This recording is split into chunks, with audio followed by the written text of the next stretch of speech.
Hello everybody, I am Brandy Obvintseva and welcome to Botanaut. Today I wanted to talk about boundaries. It's a really interesting subject right now because I know I took a Zoom call the other day, like propped up on pillows in my bedroom. And I thought afterwards, I was like, oh, that's not very professional. And I was having a great conversation with a friend of mine. I talk to her about 3 times a week. We go on these little remote calls. I walk around my neighborhood and look at flowers and all kinds of things. It's very early in the morning at about 6:30 and it's just gorgeous. And we get into just some great conversations. And one thing we were talking about is the process that occurs between the time you're young and you're hustling and you've got to kind of figure it out and you really have to pay your dues, and then kind of moving through, so figuring out what you want, understanding that you really have to make things happen, that you have to create that ethic, that work ethic, and be in integrity about what you're doing. And if you want additional responsibility, you have to do what you need to do and then take on additional things. And then you kind of move through that. You continually define. And there becomes a time when if you play all of your cards right, you're going to have more to do. You're going to have more responsibility. You're going to have more opportunities to engage with people than you have time. And so I know a lot of people talk about, okay, what do I need to be a no to be a yes to something else? And I think that that's important. But today I want to talk about how to do that just with kindness and without shutting a door. And what I think the best thing you can possibly do is be a no, but always end with a yes. Now that's a complicated thing, but before I get started on that concept, I want to just share with you a little bit about what we're doing today. I have these very, very vibrant, gorgeous colors. So I've got kind of a chartreuse. Aren't these fun? Oof, oof, oof. I'm feeling very tactile today. The chartreuse, little pom-poms. We've got some filler, some really pretty yellow filler, some yellow rose of Texas roses. And then these freesias are they're such a pretty color and they're just smelling up the entire room. Oh my gosh, they smell great. And what I have here, these are just a few of the little Jonathan Adler collectibles that I have in my office. And if you ever have a chance to join us here at Gallant, you're gonna see a lot of Jonathan Adler furniture and lamps.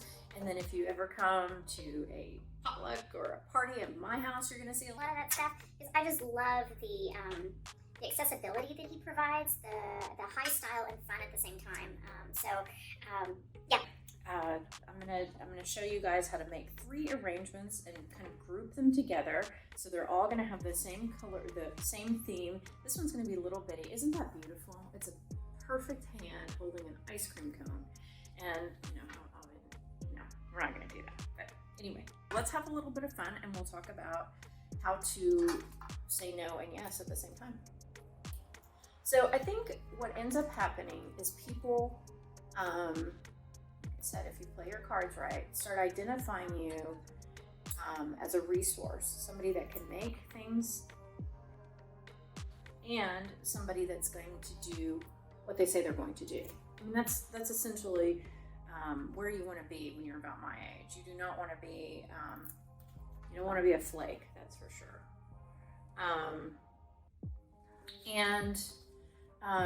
So as you do that, and word gets around, people are going to start asking you to be more involved in more things. And at the end of the day, you want the opportunity to say no, because it could be just something that excites you and that you care about, and you don't want people to automatically, as a default, think, well, she couldn't possibly. So you want to create that openness so that you always have the option to say no. But you need to, as you realize that there are benefits with that, there's some effort that goes along with that too. And so I think the big deal is think about how you can provide a resource without taking your time. Oopsie daisies, cut that one too short. So what does that mean? Make an introduction. When you say you're going to make an introduction, make it right then. If it takes less than 5 minutes, do it immediately. Make a suggestion. So no, I'm not able to participate in this way, but I am able to offer this resource. I am able to provide this insight. I can't participate in this meeting today, but if you guys get your action items together, I'm happy to look at your plan of action once it's all baked together. So again, it's very gracious.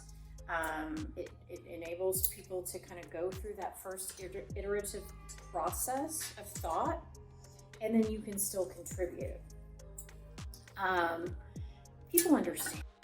They do. They understand that you're busy, but they do want your insights, and they know that you're somebody that can share. So just figure out ways to go ahead and do that. And then whenever a crazy project comes along that you just randomly feel like participating in, you haven't inadvertently shut a door.